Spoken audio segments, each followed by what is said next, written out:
Meu pai dera um nome ao lugarejo, simplesmente chamado assim, Jesusalém. Aquela era a terra onde Jesus haveria de se crucificar. E pronto, final. Meu velho nos explicara que o mundo terminara e nós éramos os últimos sobreviventes. Depois do horizonte, figuravam apenas territórios sem vida que ele vagamente designava por lado de lá. Em poucas palavras, o inteiro planeta se resumia assim: despido de gente, sem estradas e sem pegadas de bicho. Nessas longínquas paragens, até as almas penadas já se haviam extinto. Em Jesusalém não havia senão vivos, desconhecedores do que fosse saudade ou esperança, mas gente vivente. Ali existíamos tão sós que nem doenças sofríamos e eu acreditava que éramos imortais. À nossa volta apenas bichos e plantas morriam. E nas estiagens, esfalecida de mentira, o nosso rio sem nome, um riacho que corria nas traseiras do acampamento. A humanidade era eu, meu pai, meu irmão, nosso serviçal, conforme verão nem presença tinha. E mais nenhum ninguém. Não referi o meu tio aproximado. Este parente vale uma menção, porque ele não vivia connosco no acampamento.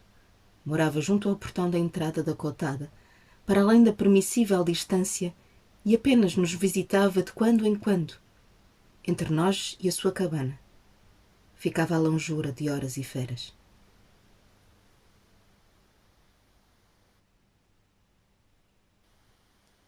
O tio trazia mantimentos, roupas, bens de necessidade.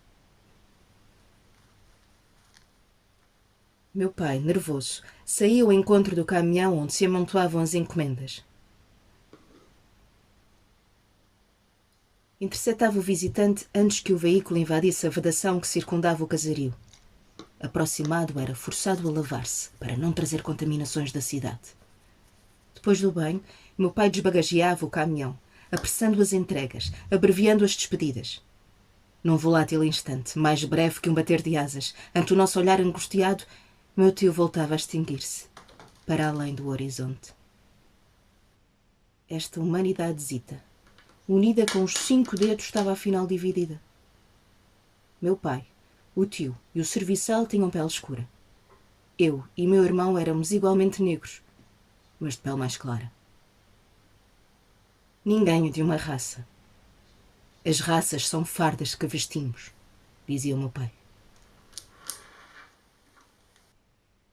A família, a escola, os outros, todos elegem em nós uma centelha promissora, um território em que poderemos brilhar.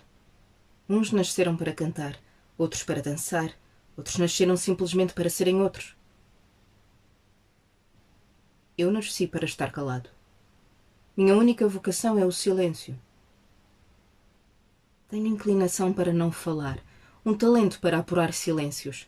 Escrevo bem silêncios, no plural. Porque não há um único silêncio, e todo o silêncio é música em estado de gravidez. Quando me viam parado e recatado, no meu invisível recanto, eu não estava pasmado. Estava desempenhado de alma e corpo ocupados. Tecia os delicados fios com que se fabrica a quietude. Eu era um afinador de silêncios. Ficar devidamente calado requer anos de prática. Em mim era um dom natural. Herança de algum antepassado. Talvez fosse legado da minha mãe. Quem poderia ter a certeza? De tão calada, ela deixara de existir e nem se notara que já não vivia entre nós. Os vigentes viventes. O sonho era uma conversa com os mortos, uma viagem ao país das almas. Mas já não havia nem falecidos, nem territórios das almas. O mundo tinha terminado e o seu final era um desfecho absoluto. A morte sem mortos. O país dos defuntos estava anulado, o reino dos deuses cancelado. Vou dizer um pecado.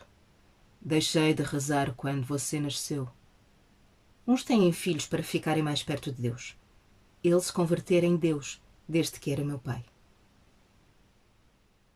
Mas Deus está surdo, disse. Fez uma pausa para erguer a chávena e saborear o café, e depois rematou. Mesmo que não estivesse surdo, que palavra há para falar de Deus? Era no meu silêncio que meu pai fazia catedral. Era ali que ele guardava o regresso de Deus. Na verdade, não nasci em Jerusalém. Sou, digamos, imigrante de um lugar sem nome, sem geografia, sem história. Tinha eu 3 anos, meu pai apagou em mim e no meu irmão mais velho e abandonou a cidade. Atravessou florestas, rios e desertos, até chegar a um sítio que ele adivinhava ser o mais inacessível. Nessa odisseia, em caminhão, cruzámos com milhares de pessoas que seguiam em rumo inverso, fugindo do campo para a cidade, escapando da guerra rural para se abrigarem na miséria urbana. No final dessa longa viagem, instalámos-nos numa cotada há muito deserta, fazendo abrigo no abandonado acampamento de caçadores. Em redor, a guerra tornara tudo vazio, sem sombra de humanidade. Até os animais eram escassos. Abundavam apenas o bravio mato, onde desde há muito nenhuma estrada se desenhava. Esta era a sua crença. Um dia, Deus nos virá a pedir desculpa. Você fecha os olhos quando me abraça? Nem sei, pai, nem sei. Não deve fazer isso. Fechar os olhos, pai. Me abraçar. Apesar do distanciamento físico, sempre se cumpriu o pai materno, antepassado, presente. Aquela dedicação só ganhava sentido se houvesse, em algum indescortinado lugar, um tempo cheio de futuro. Terminar o universo sem espetáculo, sem rasgão nem clarão. Primeiro começaram a morrer os lugares fêmeas, as nascentes, as praias, as lagoas. Depois morreram os lugares machos, os povoados, os caminhos, os portos. Viver? Ora, viver é cumprir sonhos, esperar notícias.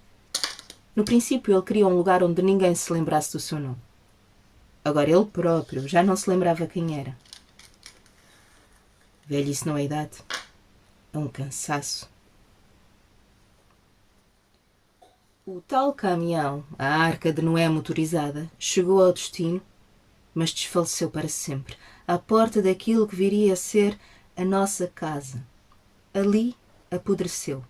Ali se converteu no meu favorito brinquedo, meu refúgio de sonhar. Sentado ao volante, na falecida máquina, eu podia ter inventado viagens infinitas, vencido distâncias e cercos, como faria qualquer outra criança. Poderia ter dado a volta ao planeta até que o universo inteiro me apetecesse. Mas isso nunca sucedeu. Meu sonho não aprender a viajar. Quem viveu pregado a um só chão não sabe sonhar com outros lugares. No Rio demorava em espraiar os sonhos. Aguardava meu irmão, que ao fim da tarde se vinha banhar. Despia-se e ficava assim, desprotegido, olhando a água exatamente com a mesma nostalgia com que eu via contemplar a mala de viagem que ele fazia e desfazia todos os dias. Uma vez me perguntou: já estiveste debaixo de água, miúdo? Debaixo de água enxergam-se coisas impossíveis de imaginar. O pai sempre diz que o mundo morreu, não é? É o contrário. Não foi o mundo que faleceu. Nós é que morremos. Gostou-me que nunca me tivesse ocorrido. O rio era uma estrada aberta, um sulco rasgado sem interdição. Estava ali a saída e nós não fôramos capazes de a ver. Fiquei quieto e calado. Seguiu contra a corrente. As águas ganhavam surpreendente limpidez. Largou a minha mão e instruiu-me. Eu deveria imitá-lo. Mergulhou para depois, todo submerso, abrir os olhos e assim contemplar a luz reverberando na superfície. Do ventre Do rio contemplei os rebrilhos do sol. E aquele fulgor me encandeou. Se houvesse um abraço de mãe, teria que ter sido assim, desse desmaio de sentidos. Voltei a mergulhar para me embriagar naquele maravilhamento. Perdi noção de mim e confundi o fundo com a superfície. Já refeito, confessei. Não será que do outro lado alguém nos espreita? Sim, são aqueles que nos virão pescar.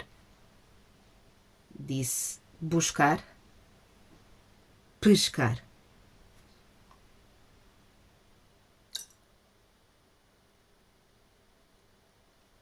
A ideia de peixarmos, cativos dentro de água, me conduziu à terrível conclusão.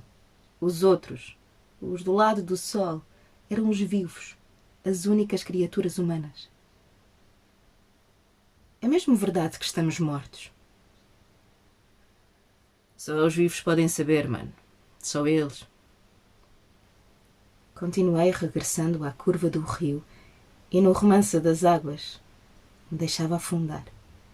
E ficava tempos infindos, olhos deslumbrados, visitando o outro lado do mundo. Foi ali, mais do que em outro lugar qualquer, que apurei a arte de afinar silêncios.